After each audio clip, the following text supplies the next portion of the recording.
Well, folks, welcome to one more edition of Politics and Rant. I'm Egberto Willies, your host. Thank you so kindly for being a part of the show today.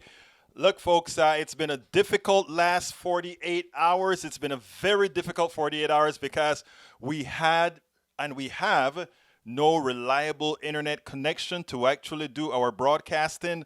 So right now we are on our tenuous Wi-Fi on our cell phone going through a broadcast, the Wirecast broadcast system. I had to try to find a way to make this work so that we could get the image through. So what we did is we dropped the performance that's going through the networks. In other words, we dropped the bit rate. So if we're not as clear as normal, that is the reason why. We are having network problems with Suddenlink. They claimed they could not get out here until the 28th. Well, I went down to the offices and I started to put things on the internet, showing the speed of the network, showing that we had zero upload speed. And I guess it reached to some of the right people because somebody will be out here tomorrow, supposedly, to take a look at the connections. I doubt that the connection is, the problem is local. I think it's in a box, or maybe they're oversold on the bandwidth that I have no idea what it is, but we're here today and we're transmitting today, and so far, so good. So let's hope this keeps up this way, that we're able to go ahead and do this for you. Now, that said, what are we going to talk about today? The title of the show, and I don't have anything written because I just got this connection working and I just showed that I could actually get it done.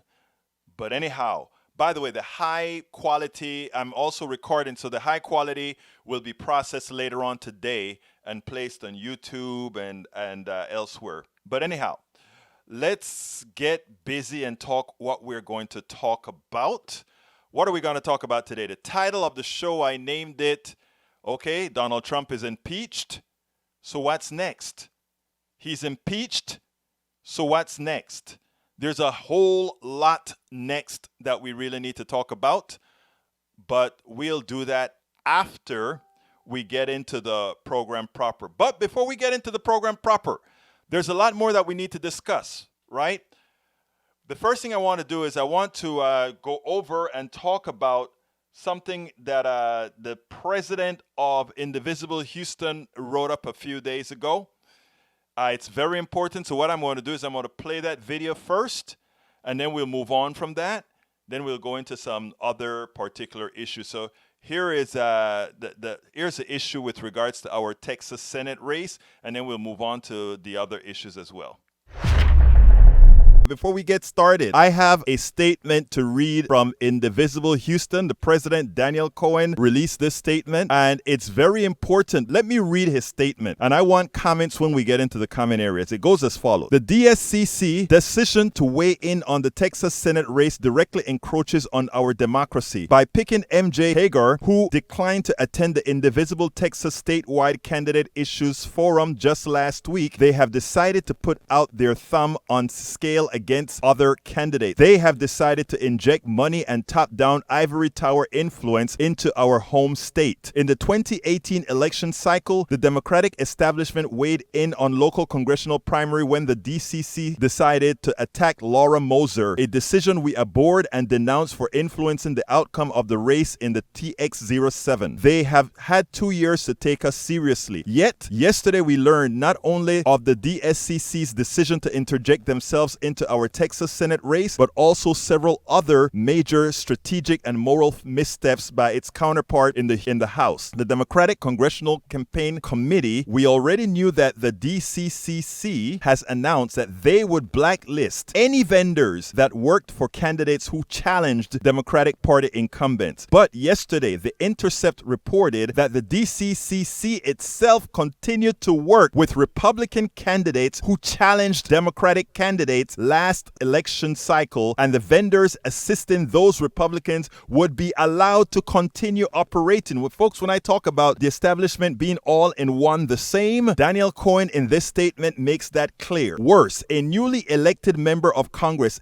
New Jersey 02, who was carried over the finish line by the DCCC in a competitive 2018 primary, is now poised to switch parties to defend Donald Trump. It is appalling that the DCCC, who claims to prioritize fighting Donald Trump, put their name, their time, their effort, their resources, and energy into electing Jeff Van Drew. Van Drew is serving his own self-interest by covering the backside of the White House at one of the most pivotal moments in the history of American democracy. This was an enormous failure. We believe Texans are in charge of our own destiny, not Chuck Schumer, not Ben Lujan, and not anyone else in national Democratic politics who seeks to silence the voters. To the Democratic Senatorial Campaign Committee, let the process play out. We, the people of Texas, can pick our own candidates in both primary elections and in general elections without assistance or influence from systematically biased Beltway politicians. Signed, Indivisible Houston, President Daniel J. Cohen. I called Daniel before I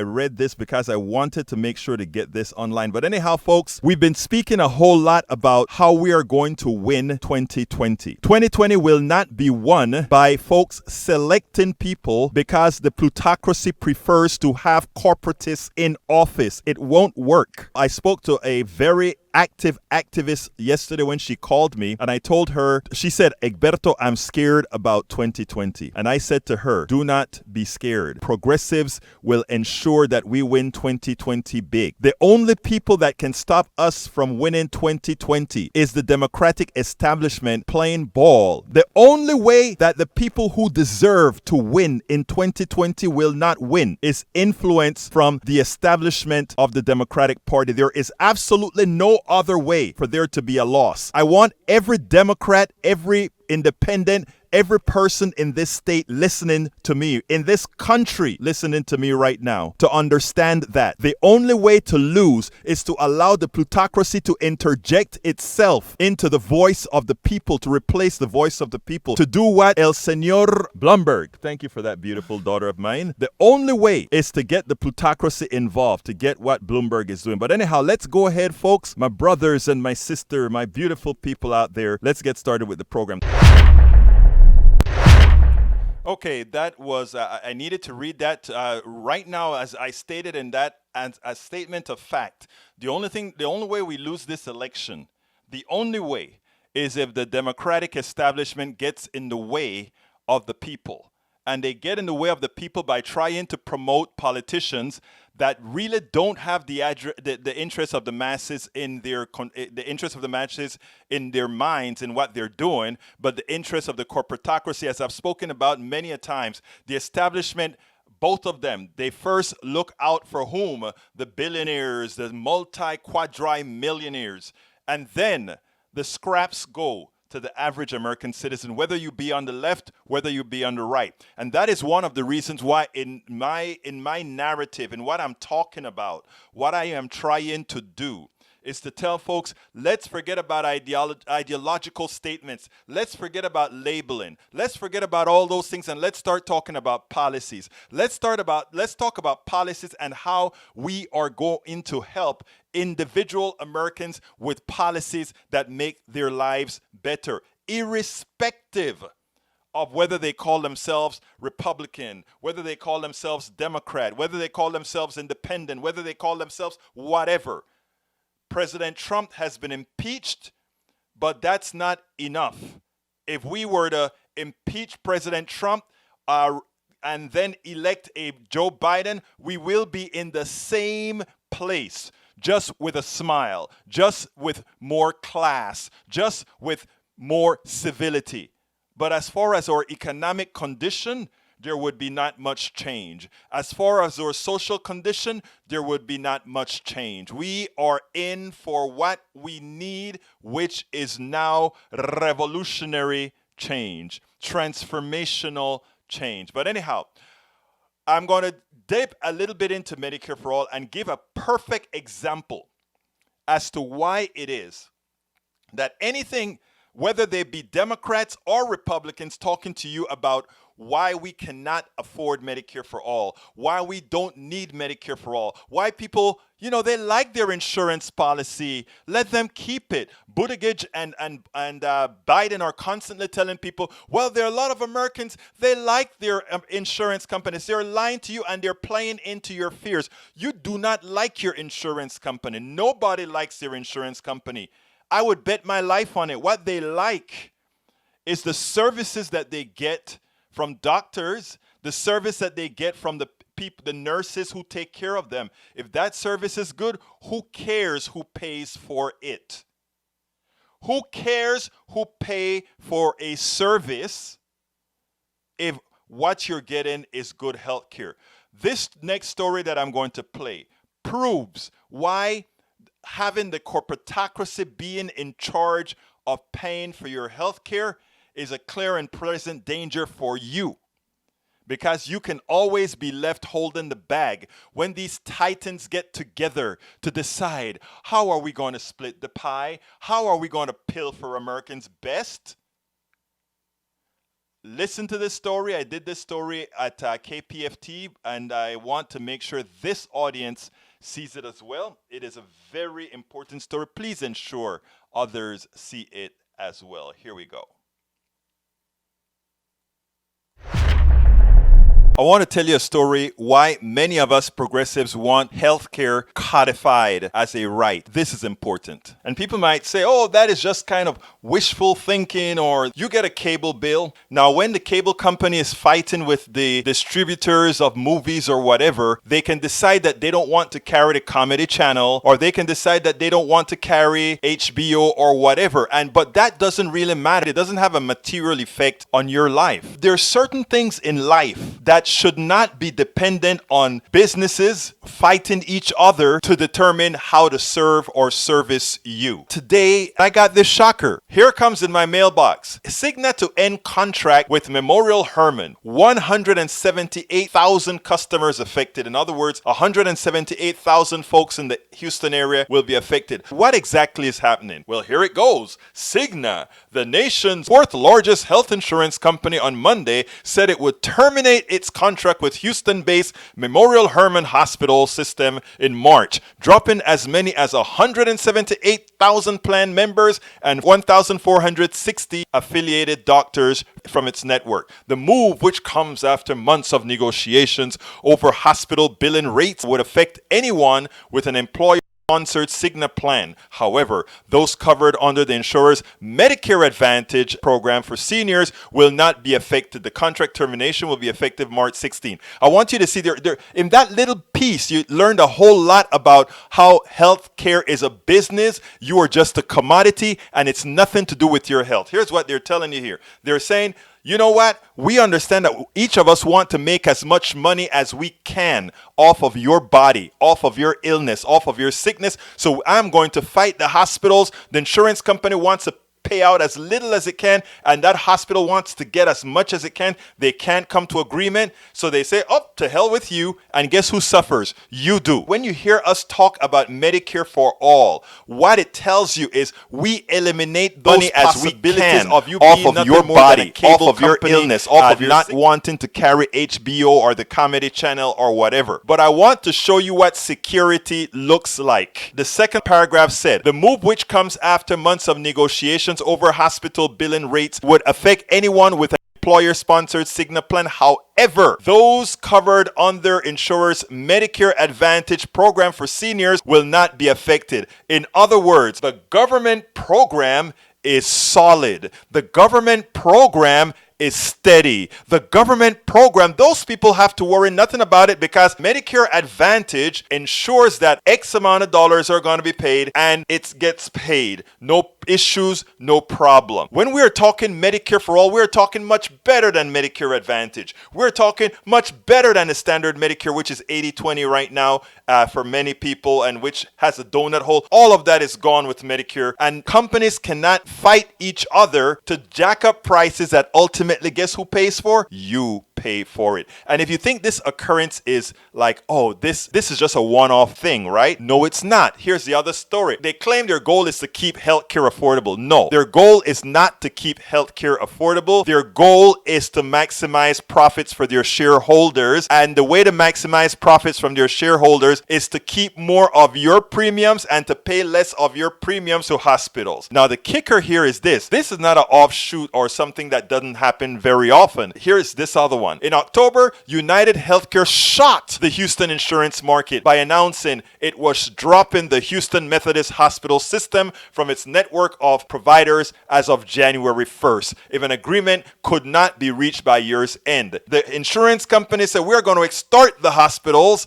if we can't come to some sort of an agreement. And how many people will that affect? That will affect 100,000 people. The healthcare prices are not rising because the services are rising or because of any of those things. They are rising because the shareholders want a return on their dollars that is greater than inflation. If they are going to get a return on their dollars greater than inflation, the insurance companies have two options: raise your prices or pay less or deny more services, and they decide to do all three. People, understand what is going on here. When we talk Medicare for all, what we're talking about is security in your health care. Security that you will not have to worry about these titans of business who just use you as a cog, as some sort of a method to make money on you. That's their sole purpose. They don't care about you. It's not about your health. So when you see senators, any candidate that is running on anything other than Medicare for all, they are running to ensure these charlatans, these thieves, these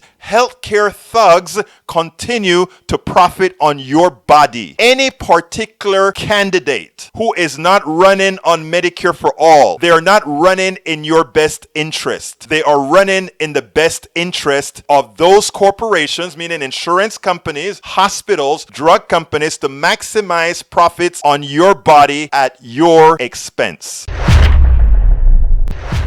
That is important for us to understand. For those who came into this particular narrative late, basically in Houston, Texas, and by the way, it's not the first thing. Well, here's the deal. In Houston, Texas, we have these insurance companies that they negotiate with hospitals prices. Well, one of the biggest insurance companies, Cigna, and one of the biggest hospital systems, Memorial, couldn't come to an agreement as far as what the hospitals will charge. And Cigna is one of the ones who, one of the insurance companies that work with employers, etc. Well, Cigna told the hospitals, I am sorry, we are not going to pay what you want us to pay. To hell with you. So now, when Cigna goes back to that employer going to say, okay, Cigna, what choices do we have? Well, guess what? All those people that are using Memorial Hospital system and the doctors in that system, finito, they're out. Remember what they told Obama. If you want your doctors, you can keep it. Well, when you have private insurance, do you think you can keep your doctor if you want it? Well, Cigna just lost a deal. Cigna just lost a deal with Memorial Hermann. Therefore, people can't see those doctors anymore. They can't use that system anymore. But Medicare for All says consistency. Because Medicare for All isolates employers from health care. It isolates doctors from health care. It tells you the following. The government collects taxes from everybody. Everybody. And there's no donut hole or anything like that. There's no 80-20. There's no co-pays or anything like that. We all pay taxes into this huge pool. We don't have insurance companies fighting to bastardize the markets. In other words, insurance company A doesn't try to get all the healthy people so that they can reduce their prices while all the people that are unhealthy gets into this other plan, which means the plans are high in price, or that everybody else pay. They say America has a complete risk pool. We all pay X amount of dollars, right? And then we all get health care, not for free. We all pay taxes, and that's where it comes out of. And you know what? You don't have the problem with having two titans of finance, the insurance company and the hospital company, trying to negotiate prices. No, you have one entity paying the bill, the government. You know why they don't want that? Because The drug prices, they can't overcharge you anymore as whatever they want anymore. It is going to be, wait a minute, did the government invest in building that drug? Yeah, the government actually invested in building that drug. Well, therefore, how the hell are you going to charge us that kind of price? No way. Friends, don't be fooled. Yesterday, we heard about impeachment. Oh my God, the president got impeached. But you know what news was hidden? That Texas won the case that pretty much says, to hell with pre-existing conditions. They want to call Obamacare unconstitutional now. The mandate is unconstitutional. Therefore, they want to say the law is unconstitutional. Therefore, the mandate is no longer necessary. Therefore, pre-existing conditions are no longer covered. So, hey, you have high blood pressure? You're not covered. Hey, you have a little diabetes? You're not covered. You're a high risk. Now, if you want to be covered by XYZ, just maybe they'll cover you, but for a hell of a price. And they may exclude diabetes, and they may exclude high blood pressure. They may cover for everything else that you don't have. Folks, understand the con that they're trying to place on you when they're trying to get you not to want Medicare for all. The only reason they don't want you to want Medicare for all is because all the people that are making free money on your sickness, on your illness, all the people that are getting rich because you are sick, and they're going to suck the last dollar out of you. They want to protect those. Biden is protecting them. Trump is protecting them. Buttigieg is protecting them. Amy Klobuchar is protecting them. Anybody not supporting Medicare for all is protecting the well-being of the wealthy owners of the insurance companies, hospitals, etc., etc., etc. Don't be fooled. Don't allow them to lie to you. Don't allow them to let you believe that math doesn't really work. Math is real. Math is absolute. You cannot say, I'm going to pay a president of 100 companies a whole lot of money, pay the shareholders that own all those companies a whole lot of money, pay bonuses to all those employees, pay bonuses to all these people, and somehow you can be cheaper than having the government pay the bill. One person paying the bill with none of the overhead of your money going to a whole lot of rich cats who absolutely do nothing for you other than sit down on their butts to pay a bill and say, to pay that bill, I want to collect a whole lot of money. Okay? Folks, this is simple math. This is not rocket science. The reason they attempt to make it difficult for you is because, number one, they think you're stupid. Honestly, these people who run they even give the companies that they are going to use to fool you names that sound good. Partnership for America's Healthcare. Huh? Oh, come on now. You don't give a damn about America's healthcare. You don't give about a damn other than making $1. That's all they want. They don't want you. They don't care about you. You are there protecting. It's socialism if you do other. Look, I don't care what the hell you want to call it. I call it, I want to make life better for you. And making life better for you is to ensure you can see the doctor that you want and that you can actually go there no matter what. Whether you're poor, rich, or otherwise, you can get your health care. That's what we want. That is what we need. But you know what? Okay, I'm going to come to you. Before I get to the other, the Trump impeachment stuff and where we go from here, let me go ahead and answer a few things on the internet. Let's see. Warren is backing away from her Medicare for all right away. Her polls dropped as she was pushing hard for her. Wrong. You if you think that Elizabeth Warren is backing off from Medicare for all, then again, you're doing what a lot of people do, and that is not read. What Elizabeth Warren did is explain how she will get to Medicare for all. Numero uno, she said she is going to go ahead and allow the public option to come in.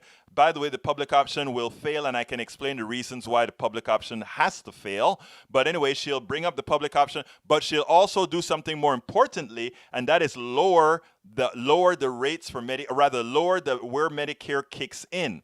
So therefore, Medicare will kick in at about 55 years old to start. And by doing these different things, she gives people a taste of what it's like She give people a taste of what it's like to see that. Now, eventually on her third year, going into her fourth year, the idea then is that people will see that it's not the farce that the right has been talking about, and then it would be much easier then to say, let's vote on Medicare for all. Because at that point, people would see, oh, it's not really some kind of crazy socialism that's going to work. So you don't understand, Elizabeth Warren, if you don't really see. Bruce says, I expect there will be some add-on choices. Yeah, they will have all kind of add-on choices, Bruce, but ultimately math has to prevail. And if we don't allow math to prevail, shame on us. We decide to pay more than we need to pay altogether. Angela Oliver says, this is how we do it in Australia, working here. Thank you so kindly for letting us understand Australia. I did do a little bit of research in Australia several years back. Australia actually has two plans. One is fully government. One has some private things that people can choose from. But ultimately, the government has, I think it's 90% people in the government, 10% on the private stuff. We don't want to stop people from going on to a private. Look, like I tell people, Medicare for all, for everybody. If you want to have pedals on your bed, if you want to have a singing band follow you while you're going into your room, you can pay for insurance that's going to give you all those kinds of features. But we as a country should depend or decide what we are going to call basic health care. And after we decide that as a country,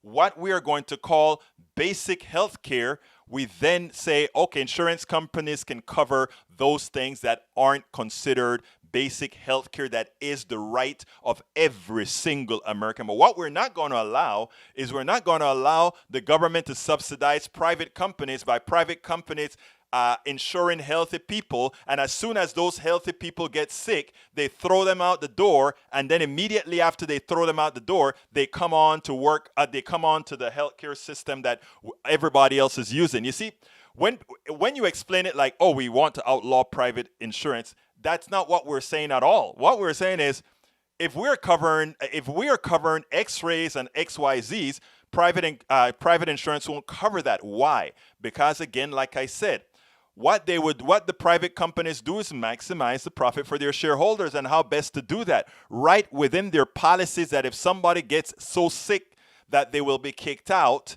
and then they will become a burden onto the public system. But if the public system only gets the sick people, the public system fails. It is very easy to understand this stuff. It's not about the fear of competing with the insurance companies. There's no fear. The insurance companies are the most inefficient thing out there. I tell you how I would allow a private insurance company. I would allow a private insurance company under these conditions. If you decide to be covered by a private insurance company, irrespective of the illness that you have, that private insurance company will be responsible for you. You will never come into the public system if you're in the private system. Let's see how many people then go into the private system. Because we all know a for-profit payment plan means you come last and the shareholders come first. It's that simple. This isn't math. Inside of healthcare, capitalist systems don't work with providing healthcare, because healthcare isn't about, oh, let's be efficient in treating you. Healthcare doesn't have anything to do with that. Healthcare is, you're sick, we cure you. A capitalist system says, if you're sick and it's going to cost us too much, we rather you die. Now, so understand the differences. Don't be fooled by what they're going to tell you. But anyhow, I want to move on here to go to another subject. I want to talk about, most importantly, Trump being impeached. And I did a little video last night. I didn't know if I was going to be able to go live today. I'm going live on my phone, like I said. I was able to create a little kind of crazy connection here that seems to work. I dropped the bit rate by a whole bunch. So if you're not very clear on Facebook or whatever, it's because of the bit rate. The official copy of the show will be full 4 megabits as opposed to the 0.4 megabits that we have streaming right now. But anyhow, these are my thoughts on the impeachment. Here we go. Well, it is official now. The President of the United States, Donald J. Trump, is finally what? Impeached. And you know what? He got impeached on just 2 articles. The reality is he could have been impeached on many more articles because this man is one of the most, not is one of the most, this man is the most corrupt president this United States of America has ever had. Now, here's an interesting thing that we have to be very cognizant of. This guy is a street fighter, and effective immediately, that is what he's going to do. He's going to attempt to put the fear in Democrats that somehow having impeached him will make him stronger, will make people come out to defend him. Do not buy it. It's not going to be that way. Most Americans are good people. They've been fooled by this man who claimed he could shoot somebody on Fifth Avenue and still come out ahead and still have people support him. That is not true at all. But here's the deal. Do not give him the upper hand. We cannot give him the upper hand because the man is now an impeached president, a disgraced president, and as a disgraced president, we must stamp that on that scarlet letter. And not only that, though, we have to keep the pressure on and continue to display and show the evil that he is. Now, in previous articles that we've written, we've showed that the false statements that his economy is great, the false statement that his job reports are great. Do not look at the facade. Let's make sure to tell everybody what is beneath what this man represents to the American people. A thug who has completely disgraced the presidency, number one. Number two, a corrupt human being. And number three, somebody that will not be elected in 2020 unless we play into the fear. 2020, big landslide for progressives. And I am not just saying that out of wishful thinking at all. If we isolate ourselves from the establishment, if those of us that are really progressives go out there and fight like hell, go to people that normally don't vote, in fact, this program, Politics Done Right, I am trying to reach much more than the choir. In fact, there are certain things that I say that many of the establishment Democrats don't particularly like, but the reality is, my goal is not to be fond of anybody. My goal is what's best for all of us as a country, whether you're Republican, Democrat, liberal, progressive, conservative, libertarian, anarchist. I just am into this for people. And the idea is if we clarify policies, if we clarify things, right, people get it. And like I've always said, and like I've said continuously, most people are good people. All the people that are listening right now, including all those people that are writing on my board right now, I have zero animosity towards any of them. I have zero animosity towards the Trump supporter. I have zero animosity to any of the rank and file people because I understand deep down where a lot of this comes from, the carnality, where a lot of the fear, these are things instilled on us all by the plutocracy. These are things instilled in us all by the plutocracy. It is a divide and conquer mechanism, and it is those of us that said we are going to tell the truth. I mean, we're not going to lie or try to make things pretty. But in the same token, we're not going to make those that we're chastising our enemies. So those people that come on and listen here or partake of what we're talking about, you will never see me tell them any hateful thing personally. You will never see me. In fact, I tell you something that I wrote this morning, and I really meant it because I felt now that this thug has been impeached, now that this criminal has been impeached, I wanted everybody to know that the impeachment of this criminal, my feelings towards his supporters is nothing in as much as they are upset that we did this, in as much as they are pissed that he was upset. This is what I had to say this morning.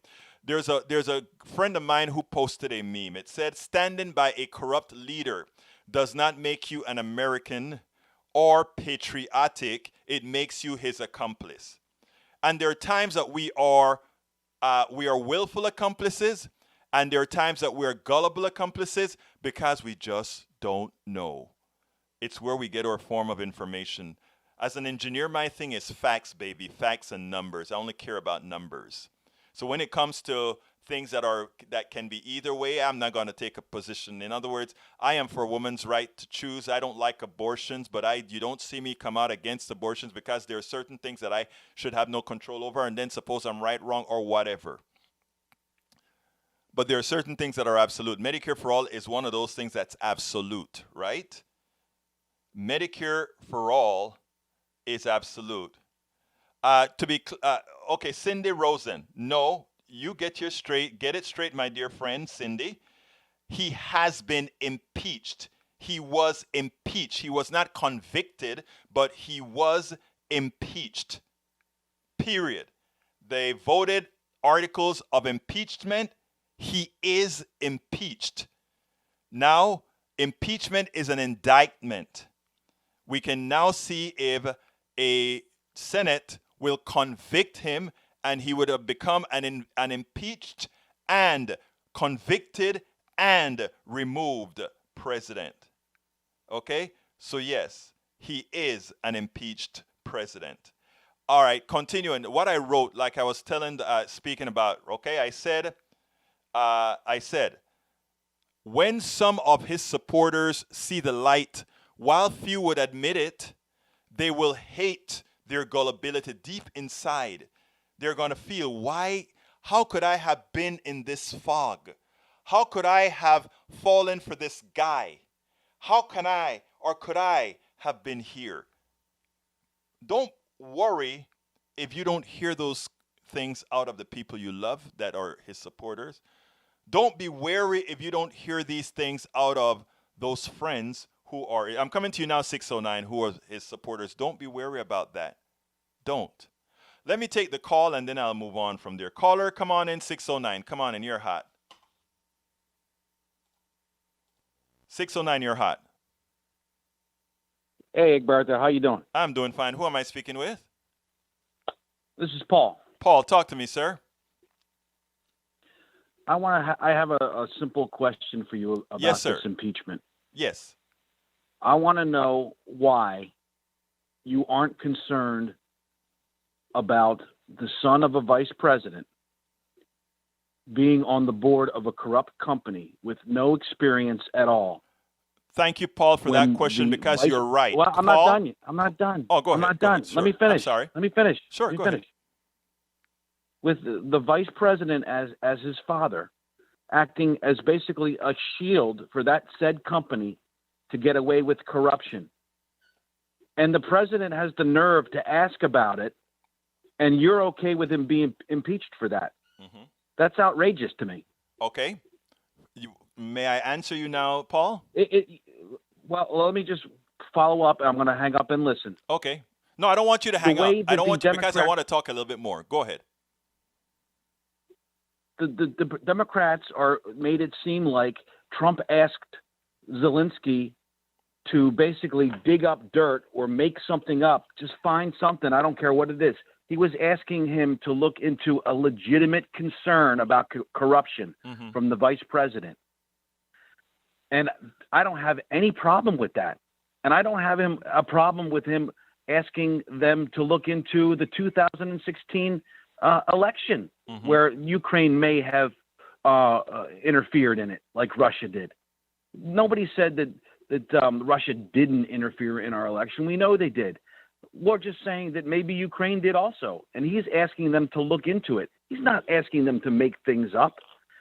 This is outrageous that you would support an impeachment over that. Okay, can I answer you now, sir? Yes. Okay. First of all, two things. I am in complete agreement with you on the Bidens. You and I are not going to sit down here and argue about the Bidens. We are not going to argue about whether the right is more corrupt than the left. When I say right or left, I'm talking about establishment Democrats or establishment Republicans.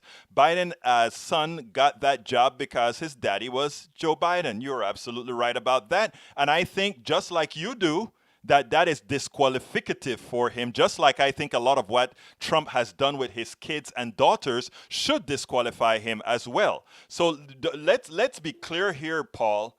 You and I, and this is where I tell people, let's not have this, let's not allow the plutocracy, which is comprised of Republicans and Democrats alike, to put you and I apart. You and I have different, you're conservative, I'm very liberal, I'm very progressive. But there's more that we have in common than we have apart. And these people in those positions, they get all these things and then they don't want to offer it to others. Biden doesn't want Medicare for all for everybody, but at the same time, Biden doesn't mind his son making $60,000 a month because he's using his name. So I'm with you there. That's a different story. Okay, and by the way, I do also think it should disqualify Biden from the Democrats wanting to have him as the signal bearer. I mean, let me tell you, Paul, and this is important for you to understand what I'm going to say here with Biden, and for my brothers and sisters that are Democrats. I am a real progressive, but I want to warn you guys of something. I have written blogs that have showed how we can make Biden into Trump. Where a lot of what we accuse Trump of doing, we can have a milder version in Biden doing the same thing, both with women, not with sex in women, but with sexism. When it comes to racism, I can show the same with Biden that I can show with Donald Trump. When it comes to nepotism, I can show the same with Biden as I can with Donald Trump. So you and I won't disagree about that. But I think if you want to be intellectually honest, Paul, you know that things are not mutually exclusive. Not because I think Biden is wrong for all those things mean that Donald Trump had the right to go to a foreign country using what he's doing to go ahead and try to dig up dirt and that sort of stuff, then lie about it. And remember, one of the impeachment things as well, impeachment articles as well, is that when Congress, who has a legitimate right to say fork over those documents, said to do it, they didn't. Let me go to a third point now, because I am upset at Nancy Pelosi and the Democratic Congress for not using the Mueller report, which I think was a lot more devastating than the Ukraine issue. And I think the Ukraine issue is more murky because it gives the Pauls of the world, the ability to make a plausible deniability. So Paul, while I think the impeachment is a legitimate impeachment, things are not mutually exclusive. It doesn't disregard some of what you've just said. Do I make my point? You do. I'd like to make a couple points if I can. Go ahead. You just said that it allows me to have plausible deniability with regards to the impeachment. Did. Absolutely. Yes. And we don't impeach a president when we don't have the absolute support of everyone in the process. If there is plausible deniability, you don't impeach a president. He's got plausible deniability. You see my point? Paul, here's the deal, and that is where I said let me just finish this point. Okay. If there's a reasonable reason why he did certain things, then you can't just assume, which is most of the witnesses that were at the hearing assumed that he wanted certain things done. They presumed things. You don't impeach a president based on presumptions. Now, one more point, and then I'll let you respond. As far as the obstruction of Congress goes, he has every right as the president to exert executive privilege, and those issues should be figured out by the Supreme Court. The Democrats just didn't even send it to the Supreme Court. Okay, and that is where you're wrong. We're not going to let this. We're not going to let. Well, let me finish. They said we're not going to let the Supreme Court decide whether he has executive privilege here or not. We're just going to make an article of impeachment for obstructing Congress. Okay, here's the deal. You're wrong on that, Paul. Paul, you're wrong. We're talking about separation of powers here, and separation of powers says, and listen to this quite well. You believe in the Constitution. It could the Supreme Court could come back and say he didn't have to do it because of executive privileges. That is fine, but that does not stop a Congress from doing as it pleases and saying, well, we think that that is an impeachable offense. And if 67% of the senators agree, then he's impeached. So what I'm trying to tell you is the following. While you may say the Supreme Court could come back and say it's not executive privilege, which you would be right, they could come back and say that. The reality is the impeachment process from the Constitution proper says this is something that the Congress does, period. They don't have to ask the Supreme Court a damn thing. They don't have to ask the executive a damn thing. They can simply execute this, period. So it is important for folks to understand this is a political thing. And if they overstep their bounds, they are held accountable by the people. That is how checks and balances work. There are certain things that each office, each branch of government gets. And you know, Paul, that I'm right here. Every branch of government gets it. Now, you can say that you don't agree with Congress here, and that's fine. And if you make your case to enough people in 2020, they will vote out those Congress people who did what they did to impeach this president. It so happened to me that I believe this president should have been impeached from the Mueller report. Long time ago. You don't agree, but that's what I believe. That's why we have elections. Now, here's the thing, though, Paul, and I think, Paul, you're agreeing with me at this point. Real quick, though. Yes. You say that's why we have elections. The Democrats are trying to avoid the election. How? They're impeaching him because they want to avoid the 2020 election. No. Put it this again. Let's do this, okay? If they go ahead and impeach this president, and the people did not agree with it, they will pay a price. The people will pay a price. So what I'm saying is, let me ask you something. Yes, sir. What is going to stop a Republican House and a Republican Senate from impeaching a Democratic president who exerts executive privilege in the future? Absolutely nothing. Ridiculous. You're up. Look, again, we've done it. They've done it already. The reason we have three. They've done it already. Bill Clinton got impeached for having sex with Monica Lewinsky and lying about it. He lied to a grand jury under oath. He committed perjury. That's why he was impeached. And don't Daniel Trump do that all the time? Then he lied to the grand jury when he was questioned to the Mueller report? Yes, he did. He didn't even talk to a grand jury. No, he didn't. But he never questioned. He sent a sworn statement, so he lied to the special prosecutor, which is the same thing. So what I'm trying How do you know there were lies? How do you know there were lies in this sworn statement? Because we have it. It's in the Mueller report. It's in the Mueller report. For anybody who wants to read the 400 pages, it's there. You can read it. It's there. There's nothing in the Mueller report. Sir, did you read the Mueller report? Of lying under oath. Sir, did you read the Mueller report? I have a copy of it. Yes, I did read. Did you read the portion where it talks about what the responses from Donald Trump and what the reality was based on other people's sworn statements?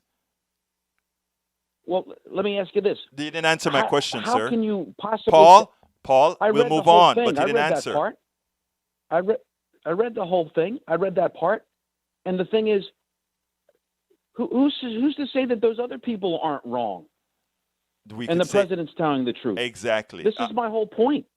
Paul, I'm not going to disagree with you there because the same applies. Opinion. The same applies with Clinton, okay? So what I'm saying is the following. You're right that a Republican Congress and a Republican Senate can do the same thing with a Democrat. And they would pay the price if the American people don't agree with it. Likewise with what we're doing with Donald Trump right now, if we can't make the case to the American people, the Democrats will pay a price. That's true check and balance. But let me tell you my biggest concern, which is what this program is supposed to be about today. But anyway, let me let you move on. Tell me whatever else you got to tell me, because I want to tell people what my program is really about in the next 5 minutes. The last point I want to make is the part about obstructing Congress. Mm-hmm. The reason we have three co-equal branches of government is that when the executive branch and the legislative branch, when they have a disagreement over, like in this case, executive privilege, it goes to the Supreme Court, who's the referee. All right. The Democrats aren't allowing that to happen. Paul, let me stop you there. All right, That I'm going to go. does not Let me- apply.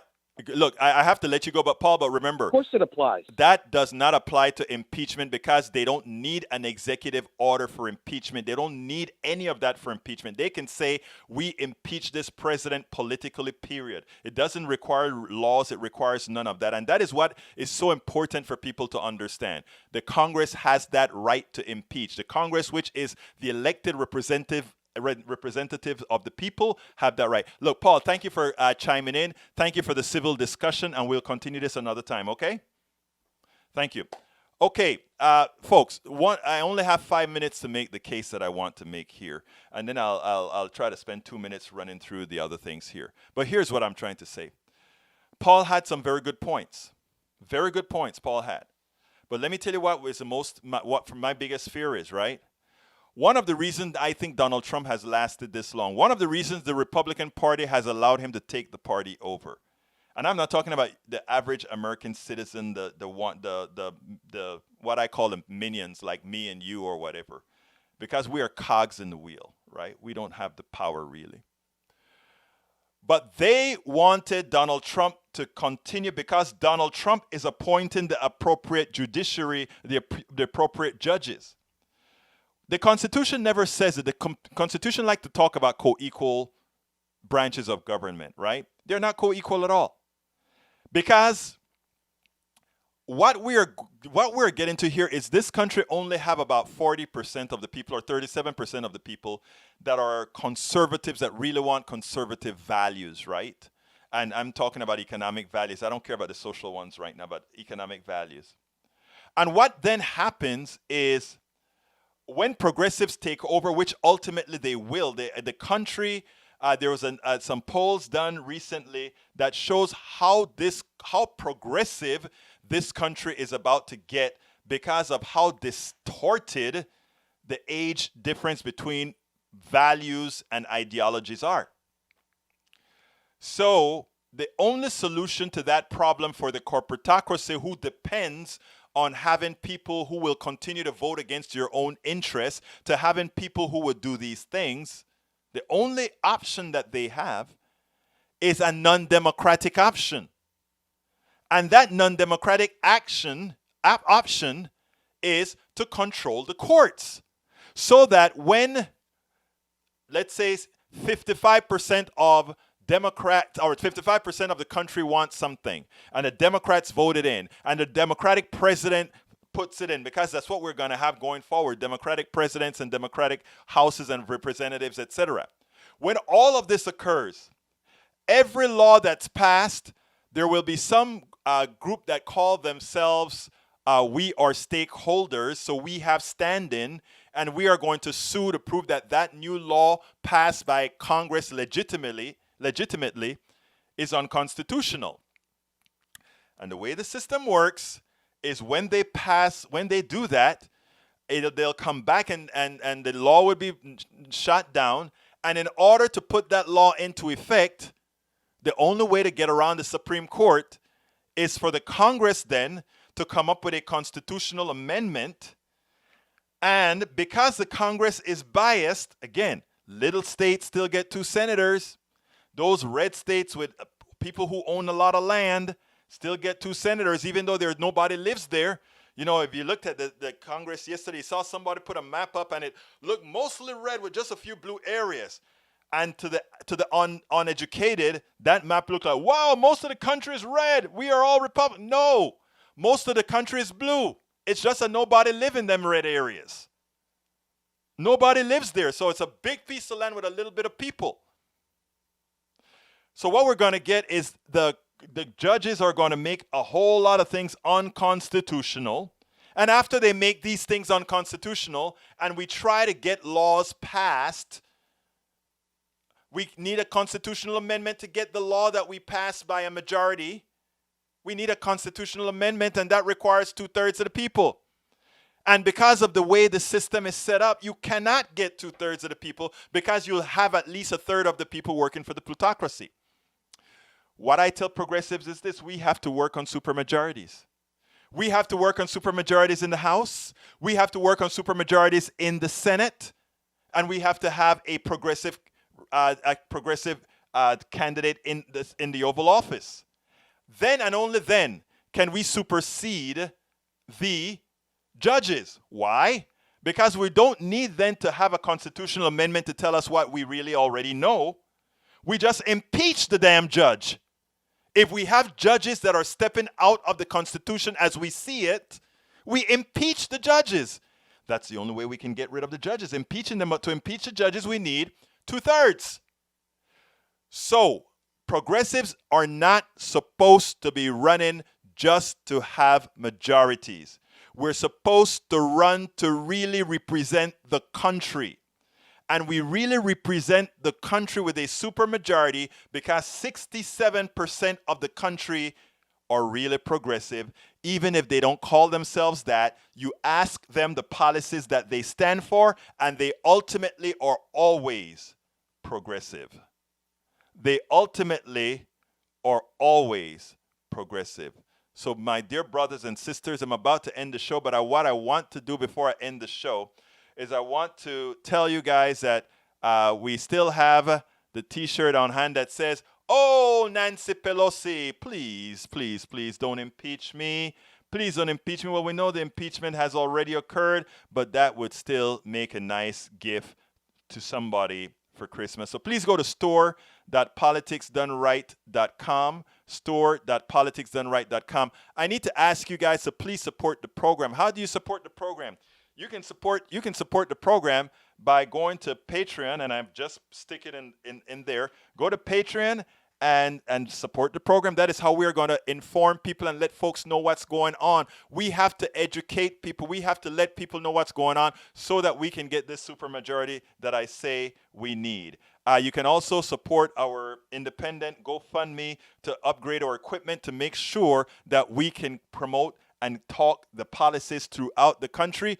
Or you can simply go to PayPal, contribute. You can either become a member or you can give a one-time contribution. We do need your support. So I just gave you all the different options. And of course, you can purchase. You can purchase at, and you know what? I forgot to put that in here. So let me go ahead. It's http://store.politicsdoneright.com. I'm going to show you another t-shirt that we have out here that I think is the one that I would love for you to give to all your families. Go ahead and order a bunch of these. Here's a t-shirt. This is the t-shirt of choice, folks. I support independent media with our Politics Done Right logo on it. Show your support for independent media. And I tell you what, we are going to get the job done. We don't only sit down behind a computer screen. We don't only sit down behind a microphone. We're out there in the field. We're going to be covering all the senators that are going to be, if I get, I'm going to set up a new GoFundMe early next year to start raising money for two things. One, to run around the country with to cover the primaries where they need to be covered, and two, for the Democratic for Netroots and the Democratic Convention later on this year. We do need your support. You can make a difference. Support groups like what we are doing. Support the Indivisibles of Houston. Support the Netroots. Support Politics Done Right. I just gave you a lot of links to do that. Without you, there's no us. Without you, there's no Politics Done Right. You are the only one who can do that. I want to thank you so kindly for your ears. I want to thank you so kindly for being here with us. We simply could not have done this without you. We've been on this long, let me tell you. We've been slowly growing memberships. But we need to grow it real fast now. We need you. This is the year of the truth. This is the year that's going to make a difference. My name is Egberto Willies. This is Politics Done Right. And you know how I end this, baby. I am what? Out!